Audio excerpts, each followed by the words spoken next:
We have all been waiting for this as the Toronto Blue Jays, following an absolutely brutal loss yesterday against the Atlanta Braves, come out and do exactly what fans have been waiting for the entire year. We're going to break down exactly what that is and discuss what it means going forward. We also witnessed some very interesting things in this game, including a couple of huge achievements, a ton of things to go over today. But before we get into it, folks, if you're part of the percentage who aren't subscribed to the channel, it's the place to be for daily Jays content. If you're part of the 71% who aren't subscribed to the channel, again, make sure to hit that subscribe button. It would mean the world to myself as we're on the road to the big goal of 17,000 subscribers. Ladies and gentlemen, what a fantastic win by the Toronto Blue Jays. And this was a very interesting game, and one that, following yesterday's just completely despicable performance, I didn't have a video on it yesterday, and sometimes baseball is baseball, and that's what happened in yesterday's game. You're going to have games, absolute stinkers. It's how you respond, and boy, oh boy, did the Jays respond today with an absolute masterclass of an offensive performance, especially compared to some of the things that we have been seeing over the past handful of games and really every single game this season. And we're going to start from the top before we get into some of the really exciting parts. Bichette went 1 for 4. Vladdy went hitless, but he did have 2 walks, and he's slowly starting to get there. There's a lot of pitches with Vladdy where, there's hangers, there's fastballs down the middle, all these different things, and they just aren't, he's not fully timing them up. There was a hanging slider today he should have crushed, a hanging curveball he should have crushed. And the Jays were going up against one of the better pitchers in baseball at this, over the past, including last year, the past 8 starts. He hadn't given up, I believe, in 8 or 9 starts, a run, more than 1 run, sorry. And today, the Jays come out, and they do ultimately get the win. And it was a wild offensive performance because we haven't seen this all year. And yes, of course, what I'm talking about is the home runs. Anthony Santander with a 3-run moonshot, and this is why you picked up Anthony Santander. Of course, he had a very slow start. People were starting to question him. This is now 4 or 5 games in a row where he has gotten, 4 games in a row where he has gotten an extra base hit. And of course, this one was following another home run, which we'll dive into in a minute in the big frame of the video here. So a home run for Santander. He went 2 for 4, and he is really starting to find his groove now. And something the Jays have been missing over the past handful of seasons is immediate power and a big power threat behind Vladimir Guerrero Jr. Someone that completely takes advantage of mistakes. And that's something that, the Jays have been lacking. Obviously, since trading Teoscar Hernandez, they really haven't had that really big threat power-wise. And Santander has now hit his second. He hit his first one in Camden Yards in the last series against the Orioles. He comes out now, hits his first home run at home against, again, a very good pitcher on the Atlanta Braves. And this is exactly what you wanted to have happen if you are the Toronto Blue Jays.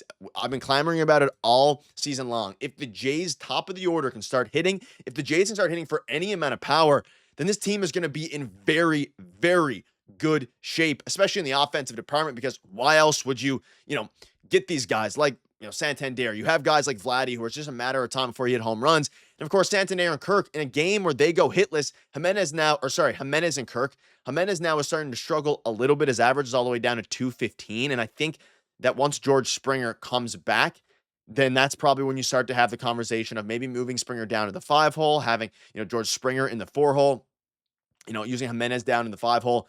And then you can really start to kind of figure out what you're going to do with, Andres Jimenez, with Alejandro Kirk. Again, they haven't found their groove either. They have been very up and down the entire year, both Andres Jimenez and Alejandro Kirk. Even Santander has been as well. And maybe there'll be a time when they figure out a leadoff hitter, though I do think they like their top 3. Figure out a leadoff hitter, and then you move Santander down to the cleanup spot, something like that. But let's talk about, Alan Roden here. He crushed a hanging curveball, and he hit a 2-run home run, and it was a no-doubter. And this is at a point where the Jays, were struggling a little bit. It was 1-1 at that point. He hit a home run to put them up 3-1. Also, of course, shout out to Vladimir Guerrero Jr. earlier in the game to, RBI ground out. Still want him to do some more damage than a ground out with a man on first and third with no outs. But I digress.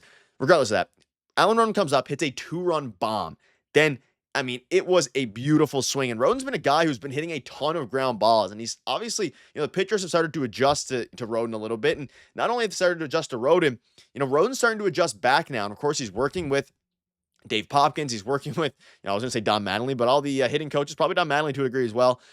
And he's figuring out his game now. He has moved his average up to 277, his WRC plus now up to 123. And with that home run, that's exactly what they need. And shout out to Miles Straw as well. He's not going to get a ton of attention in this game, but he was one of the key reasons that this inning even started with a really good, fantastic at-bat, full count single, which ultimately turned the game around here. because at that point it was a tie game. Then, of course, you get a runner on, and then Roden comes out, and again, he hits the home run thanks to Miles Rock hitting on base. But huge shout out to Alan Roden and Anthony Santander there. And you can see this here. The Jays have hit multiple home runs in a game for the first time this season. Alan Roden with the first of his career, and Anthony Santander with his first at home have both taken Spencer Schwellenbach deep in the fifth. Santander's homer came with 2 aboard for the Toronto Blue Jays' first 3-run drive this season. And it is just exactly what you wanted to see from this offense. It was a fantastic offensive game. Diving into the pitching in a minute. A fantastic offensive game.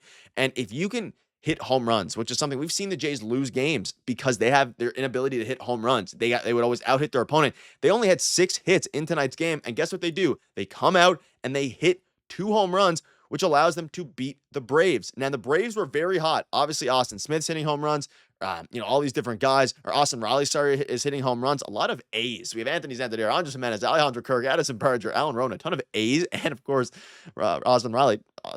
Easy to mix them up, but regardless of that, let's look at the pitching now. And of course, Chad Green did, finish the game in the 9th inning, but regardless of that, or he pitched in the 9th, sorry. And let's dive into Kevin Gausman. Obviously, did an update there. He gave up a home run. Kevin Gausman went 6 innings, 2 runs. Of course, he looked really good. And his splitter is not exactly what it used to be back in 2023. His velocity was peaking at 96. A lot of good things there from Kevin Gausman. I think he battled and did a very good job. And I think the bullpen as a whole, until Chad Green, did a very solid job here. Brendan Little, a little shaky, but looked very solid. Nick Sandlin, very efficient, strikeout. And of course, Mason Flaherty, they are now trusting him in not just super low leverage situations, but some solid leverage situations. Of course, the Jays were up a few runs, but against the Braves team, you cannot second guess them. You cannot doubt yourself, whatsoever against this team. Like, obviously, they're 5-11 now, but they absolutely crush balls. And they're without Ronald Acuna. They're without, of course, Marcell Ozuna. So they're going to be a scary team. But Gausman kept them in check. And that's one of the biggest things that we were looking out for as the season, or as this series especially was going to go on, was how Kevin Gausman is going to keep him in check, how the Jays starting pitching in general. And we saw it yesterday with Easton Lucas. Was not very good. Kevin Gausman bounced back today, did fantastic in a game where, again, we're all waiting for home runs to happen. They absolutely happened. Of course, Will Wagner, Addison Berger as well, who got called up because Nathan Lucas on paternity leave. He looked, he looked okay in right field. His swings are super aggressive. He smoked a ball. I believe it was in the bottom of the 8th inning, but it was a ground ball, right? I think he's a guy who should probably stay around. I think there's going to be some movement coming now, especially with Lucas. And depending on how he does, he hasn't been great this season by any means. I think there is a point where they call Berger, they call maybe even Jonathan Clase. But at the end of the day, it's going to be interesting. And I mean, shout out to Chad Green for holding it down as well. He did give up a solo shot, I believe it was. And of course, he gave up a solo shot in the 9th. But again, put one runner on, but had a solid inning, 1 inning, gave up 1 earned run. It is what it is. You're up runs, you pitch aggressively, and that ultimately led to a run. But ladies and gentlemen, I'm absolutely fired up. If you can't tell, the Jays with a fantastic win. We've all been waiting for it. Let me know down below what your thoughts are, and on to the next one. Hopefully the Jays can take care of business tomorrow against the Braves. It is an afternoon game, so a video following that. Thank you guys for watching. Cheers.